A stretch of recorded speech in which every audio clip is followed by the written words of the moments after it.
Hello, good morning. Happy Vlogmas Day 5. It's also the 5th of December, which means that I'm filming this video on the day that this video goes live, which means I didn't film it at all yesterday. And it's because I woke up yesterday morning and I just didn't feel good at all. And I just needed to give myself some rest. And I did random tasks and stuff like that that I needed to get done, but that's all I could get myself to do.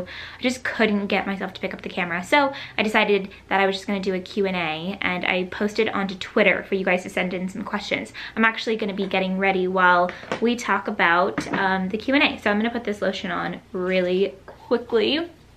This is the ginseng lotion from Origins. I love it a lot. I've been using it like crazy recently. I really love their ginseng line, but we're not here to talk about that kind of stuff. Let's get into these questions. Let's talk about this one here because I get this question a lot. I've answered it a lot as well, but I thought why not bring it back up so that everybody is in the know of what's going on. The question is, you may have answered this and I missed it, but does Hendricks live with your mom? No judgment, I promise. I know how it is when you travel a lot and it's so great to see he has someplace to stay. Just curious. So yeah, Hendricks is at my mom's. He's at my mom's most of the time. Every once in a while, he does come back to me. When my mom was living in Orange County, I was able to drive 45 minutes to drop off Hendricks whenever I had to go out of town or if I had a shoot or something like that. My mom moved back to Henderson, Nevada, where I'm from originally, and that is a 4-hour drive away.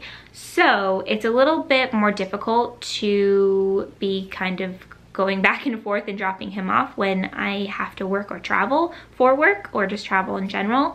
And so my mom was watching him for like a solid couple of months a while back, and my mom has developed her own relationship with Hendricks, of course, because he's the best. And my mom has a house in Henderson with like a backyard and all of that good stuff. Also because my mom just doesn't want me to take him back and has asked me several times not to. So, you know, it's kind of at this point where I get to see him all the time because my mom has him. I get to see him for Christmas. My mom comes to LA a lot for work and just to see her kids. So yeah, my mom has him and he's so happy that he can go and run in the backyard whenever he wants to and doesn't have to be stuck in this little old Los Angeles apartment. So there's, yeah, those are some of the reasons behind why. He is mostly at my mom's house. I have to actually be getting ready while answering these questions. Do you ever feel like you're overexposing yourself to the judgment of others? You're one of the most authentic and genuine YouTubers out there. Thank you. But if I had to picture myself doing YouTube, I would definitely have a lot of anxiety and self-consciousness. Yeah, so definitely. I mean, I always question if I am. It's something that, especially doing these daily vlogs, I think about. The thing is I don't expose too much, and the things that I do expose, I feel comfortable with. So I definitely think things out before I share them, and that's just the way you have to be. And, you know, things like my relationship with Alex, I love to share because that is something that is really dear to my heart, and I feel like it's a beautiful thing in the world. Love is beautiful, and so I don't mind sharing that. I'm pretty comfortable with sharing the hard parts as well. Like last year, for instance, when I went through the breast examination thing and I cried in the car, and like that whole experience that I had was really vulnerable for me, but it was a really impactful moment of my life, and I felt like sharing that with the world could help other people and remind other people that that's important to take care of and it's important to look into. And I don't know, I just share what I feel comfortable with. I do share a lot, like even for instance, when that breast situation did happen, my mom was like, you don't need to share that, like you don't need to put that out into the world. And I understand that side of it, and if somebody was more private about situations like that, completely understand. For me, I just think it's important for me to share it, and I want to utilize my platform to share the hard times as well.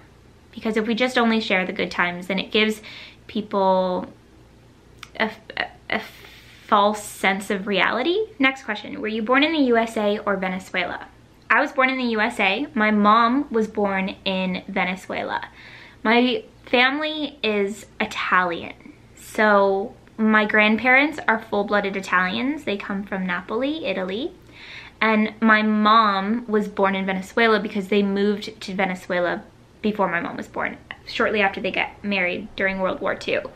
So that is how my family, how I have an Italian side of my family and also a Venezuelan side, because my cousins and everyone was raised in Venezuela. My grandparents are still in Venezuela, but they keep a lot of their Italian traditions and they speak Italian, Venezuelan, Napolitano, and English. So that's why there's a heavy part of me that feels connected to Italy, and there's a heavy part of me that feels very connected to Venezuela as well.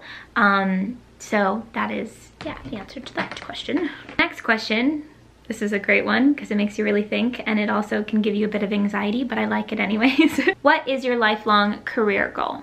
There's two aspects to my life that are really important to me, and one is style. I went to school for fashion, and it's just always been something that I wanted to be a part of. So owning my own fashion line, brand, something along those lines, whether it be jewelry or clothes or all of them, and just styling in general. I would love to be a stylist at some point in my life. I love what I'm doing now, obviously, and I'd love to do that forever. And then also something in the storytelling world, whether it be acting or directing or starting my own production company, whatever that looks like, just something in the world of storytelling. So, sorry, I'm getting text messages and my phone's vibrating over here. There's a fire going on in Ventura and it's really, really bad, and so I'm texting Alex about it right now. I hope everybody's safe because it's really devastating to see. There's so much wind in LA right now that the fire is just out of control, and I just watched a video of it taking down this huge house, and there was just no controlling it because the wind was just going so quickly.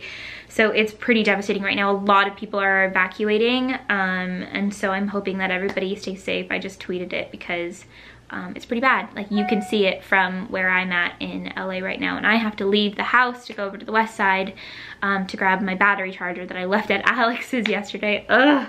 I think, because I can't find it.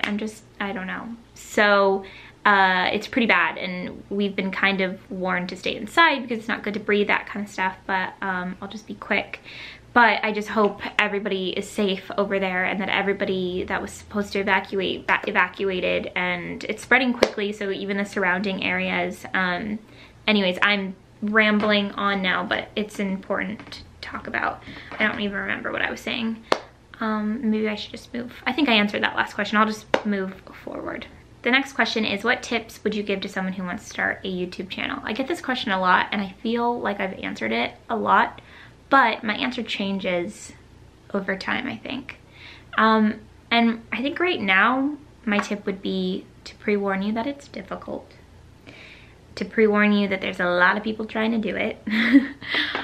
But because of that, to stay yourself as much as possible, and I know that sounds super cheesy, but to really find your own voice, and to really think about the things that you're passionate about and make content about that specifically, to stay consistent all of the time. Do it because you love it and no other reason. Don't do it for money, don't do it for fame, because those things are not guaranteed. Plus, those things aren't gonna make you happy. Do it because it's something that you're passionate about and that you think about all the time, and that you actually really love filming and editing and just creating things. And then people will feel your love for it, and they will tag along on your journey, or they won't. And, you know, don't be discouraged if they don't, because the thing is, if you're doing something that you love, it shouldn't matter. And at the end of the day, it's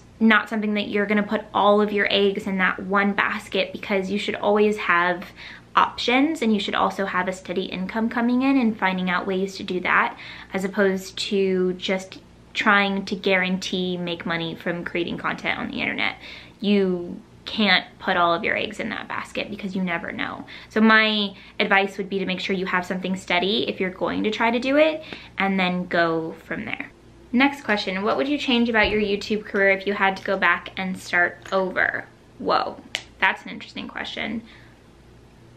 I don't think I would change anything, to be honest. Everything that I've done so far has gotten me to where I am today, and I'm happy where I am today. So I really don't think I would change anything. What do you do on days that you are unmotivated to make you more motivated? I usually watch people that inspire me, or I like go on Pinterest and different things and look inside catalogs that inspire me. Like the other day you guys saw me looking through an anthropology catalog, which inspired me to start working more on my Instagram and stuff like that, and creating photos and filters that I like that. I also watch YouTubers that really inspire me. For instance, somebody who inspires the crap out of me is Aspen Ovard. Whenever I go onto her channel or her Instagram or anything, I see her working so hard and I just find her so inspiring. I feel like she has so much beautiful content coming out. So whenever I see her working hard in like a vlog or like working on a video or anything like that, it always inspires me to like get some fire under my butt to go film a video. All right, I think that's gonna be the last question, mostly because the gardener just started outside and it's really, really loud, so I don't want you guys to have to sit here and listen to that the entire time. So I love you guys. I hope you're having an awesome day. Happy Vlogmas Day 5. Today is today, so it's kind of live. You see me today, this morning. I'm going to go and edit this right now and get it up for you guys. And then I'm going to pick the camera back up and I'm going to vlog the rest of the day. So really quickly before I go, I wanted to mention something. Yesterday I looked up at my analytics for this channel because I was just curious, and it said that 50% of the people watching this channel were not subscribed to it. So if you are watching this and enjoying it and you enjoy this second channel, please subscribe, because that makes it so I keep creating content and I don't get discouraged about this channel. I just want to make sure that if you guys are here and enjoying it, that you do give it a thumbs up when you like the video, and also that you subscribe, because I don't want to have to mention that every single video because I know it gets super annoying. So if you are watching it and enjoying it, please do those two things, and it's just super helpful for me to know how the channel's doing and all of that good stuff. So yeah, I'm gonna go now. I hope you guys are having an awesome day, and I will see you tomorrow.